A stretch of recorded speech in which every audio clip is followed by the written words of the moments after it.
Olá, meus queridos e amados alunos do Colégio Recanto. Vamos hoje analisar o fim do período regencial, como eu havia falado com vocês na aula passada. Nessa aula de hoje, vamos ver primeiramente os elementos que estiveram presentes. E, como prometido, nós vamos também analisar a Revolução Farroupilha e ver a sua relação com esse período final da regência.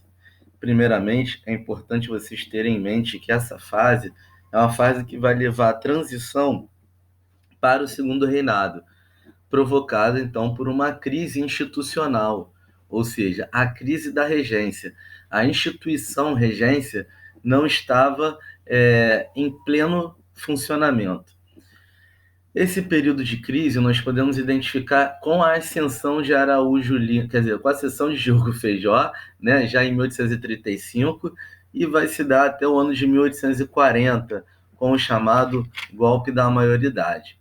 Nesse momento se destacam principalmente o Partido Liberal e o Partido Conservador como elementos fundamentais de disputa política e embate, mas também a chamada Trindade Saquarema, formada pelo Marquês do Paraná, Visconde do Uruguai, Visconde de Itaboraí, que foram, de certa forma, os articuladores desse novo governo que vai se instaurar a partir de 1840, que é o segundo reinado formado por Dom Pedro II, e esse ministério formado por essa Trindade Saquarema, que vai ser conhecido como Ministério da Maioridade. Uma importante observação é que esse período ele vai ser conhecido também como o período do regresso, porque através dessa política de retorno à centralização é vista como um regresso e não um progresso politicamente falando para o Brasil. E esse período, né, vai ser, de certa forma, controlado pelos conservadores, que, como nós vimos, teria sido a união entre liberais moderados, os restauradores e alguns membros do Partido Liberal Exaltado que preferiram apoiar a política do regresso. Bem, então vamos dar início à nossa análise falando da Revolução Farroupilha e vamos primeiramente ver o vídeo que eu prometi para vocês na aula passada que veríamos, né? E depois fazer o comentário do porquê que eu trago a Revolução Farroupilha dentro desse contexto de fim do período regencial. Vamos lá para o vídeo.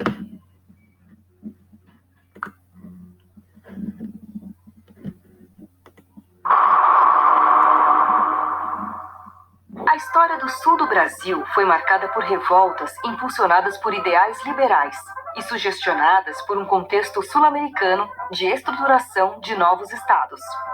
A independência da província cisplatina, hoje Uruguai, exerceu forte influência na Revolta Farroupilha de 1835, quando o Rio Grande do Sul e Santa Catarina tentaram se tornar repúblicas independentes.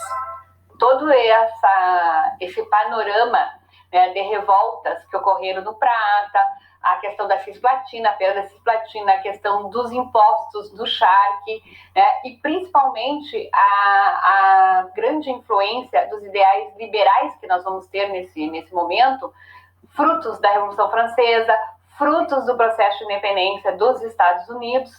Os Estados Unidos teve o processo primeiro de independência e depois a sua Carta Constitucional, criando um Estado Federal republicano. Então, essas ideias de república enquanto uma forma de governo também estão muito, muito forte vivenciadas nas discussões no Prata, e nas discussões dentro do próprio Brasil. Os farrapos, nome atribuído aos insurretos republicanos, colocavam em discussão o poder representativo liberal em contraposição ao centralismo imperial, envolvendo no movimento diferentes segmentos da sociedade da época.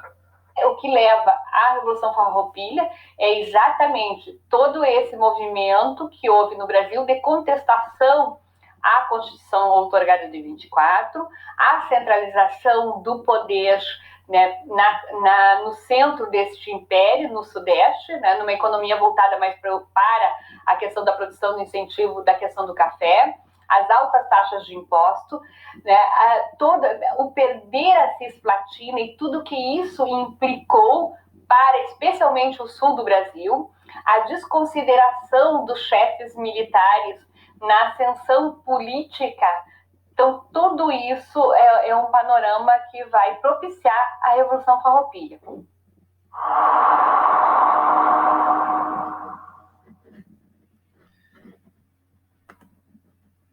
Bem, pessoal, acho que ficou bem explicado, né, o porquê de ter trazido esse movimento revolucionário para a gente trabalhar aí com o fim do período regencial.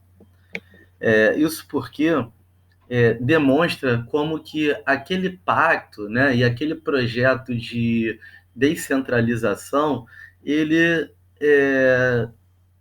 passou por determinados problemas tão pesados e graves que essas elites não conseguiram, naquele momento, adequar à realidade do país. E, principalmente, não tentaram e não quiseram, de certa forma, levar adiante o que estava ocorrendo, né? Então, o receio dessas elites de perderem o controle político do país fez com que fosse adotada a política do regresso, né? E aí, como ocorreu no Rio Grande do Sul, com a Revolução Farroupilha, né? E aí os motivos já foram colocados, como está aqui, inclusive, né? Nós vamos ver que, perdão, passei direto, mas que nós vamos ver que esse momento da Revolução Farroupilha, ela vai representar o maior perigo e medo dessa elite brasileira que comandava, de certa forma, a política nacional, como a historiadora colocou ali, a elite do Sudeste, do Rio de Janeiro, basicamente, né? Que era o medo da fragmentação do território brasileiro, como já estava ocorrendo no Rio Grande do Sul, onde foi declarada a República de Piratini, que seria o país Rio Grande do Sul, seria um país, e a República Juliana, que seria a formação de um outro país, que seria, então, Santa Catarina. Então, vejam, essa realidade, é esse contexto que vai fazer com que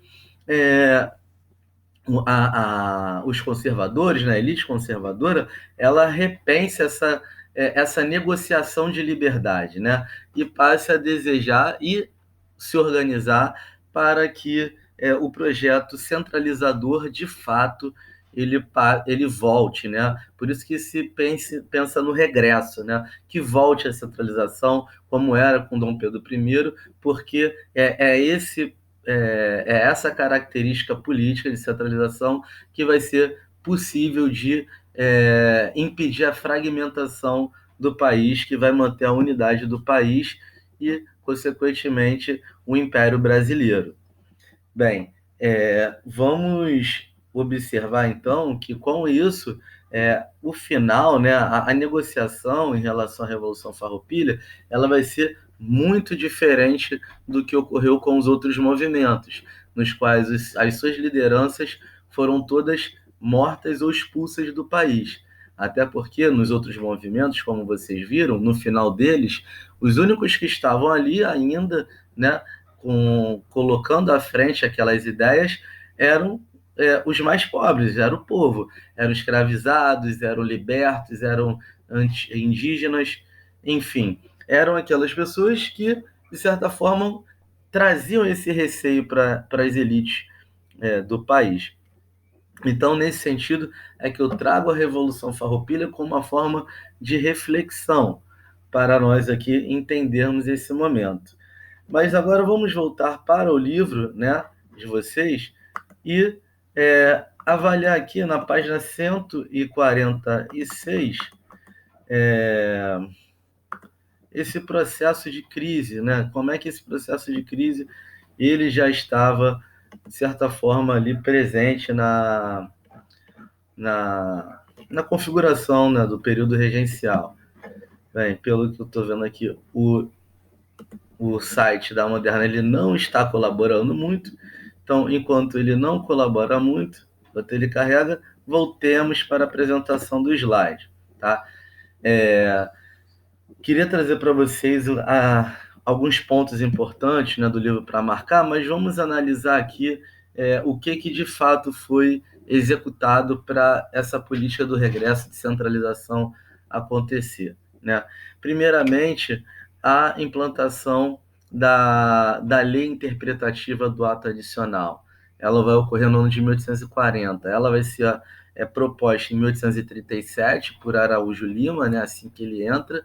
A ideia era reformular o ato adicional de 1834, considerado um ato de, entre aspas, anarquia, né? Porque ele permitiu com que a população local organizasse-se politicamente e não dependesse de um governo central, né? Porém, vimos aí que esse processo ele gerou uma série de conflitos e esses conflitos acabaram se desenrolando de forma negativa para as elites que aí desejaram então e colocar em prática a volta da centralização política no país.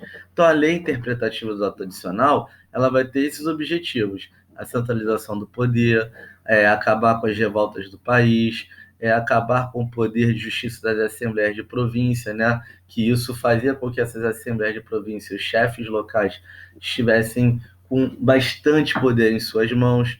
Voltaram com o Conselho do Estado, com o poder moderador. Tudo isso ajudou a contrabalançar, perdão, o poder local com o poder centralizado, né, com o poder nacional, que ao mesmo tempo que acabava com o Conselho de Estado, que acabava com o poder moderador, mas permanecia ainda as assembleias de província, permanecia ainda as guardas nacionais formadas por essa elite local. Então, o que nós tivemos foi, de certa forma, um equilíbrio, né? Um equilíbrio entre centralização e descentralização.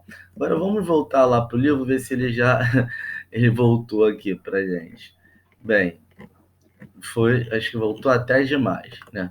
Então, quero mostrar aqui para vocês a página referente, né, a essa parte, para que vocês tenham marcado no caderno de vocês e possam, então, estudar a partir desse conteúdo. Está aqui, na página 149, sugiro que vocês sublinhem o primeiro, o segundo, o terceiro e o quarto parágrafo, tá? São os parágrafos importantes para que vocês possam entender esse processo aqui de centralização do poder. Eu já havia marcado, né, anteriormente para vocês, para poder mostrar, e agora, como a página carregou, vocês perceberem aqui o que eu acabei, inclusive, de falar, né, da lei de interpretação do ato adicional, e uma continuação disso, né, desse processo de centralização, porque ela não acabou com a lei em si, né? A partir da lei, e aí vamos voltar aqui para o slide, onde está melhor explicado isso, nós vamos ver a política do regresso ela sendo executada através de um acordo político estabelecido entre liberais e conservadores. Os liberais, porque entendiam que a política do regresso executada pelos conservadores, principalmente querendo revisar a lei interpretativa, seria nociva a eles. Então, esses liberais, eles acabaram votando para que fosse antecipada a maioridade, né? Desejando isso. Membros do Partido Liberal e membros do Partido Conservador acabaram se organizando para que fosse negociada um meio termo, né? Um meio termo em que tanto conservadores quanto liberais não saíssem perdendo. E esse meio termo pensado foi a antecipação da maioridade de Dom Pedro II, que tinha então 14 anos, 14 para 15, né? Aqui está a maioridade antes de completar 14 anos no slide, perdão, aqui está errado, completar 15 anos, então foi de 14 para 15 anos, né, em que Dom Pedro II ele vai ser considerado, né, apto a assumir o poder. Reza a lenda, né, que ele foi perguntado no dia da coroação, se, se ele aceitava, né, antecipar a maioridade. E aí ele dizia que sim, né, como protocolo, né, os protocolos de Estado, né? E aí perguntaram para ele quando. Aí ele disse já. Ou seja, ele queria já naquela hora, né?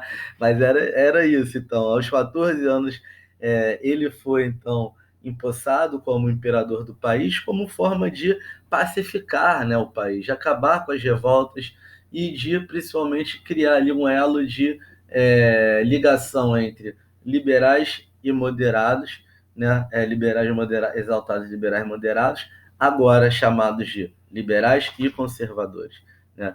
E esse processo, então, vai se executar com a revisão do Código de Processo Criminal. Aquele lá de 1832 que tinha dado amplos poderes de justiça para as Assembleias Legislativas, né? Então, a partir da revisão do Código de Processo Criminal, aí sim foi de fato extinto aquele, vamos dizer assim, o processo descentralizador do Brasil e regressando à política centralizadora com Dom Pedro II. Bem, espero que vocês tenham gostado dessa aula. O objetivo é, de alguma forma, a gente poder se aprofundar nesses conteúdos. Um beijo grande, até a próxima e tchau, tchau.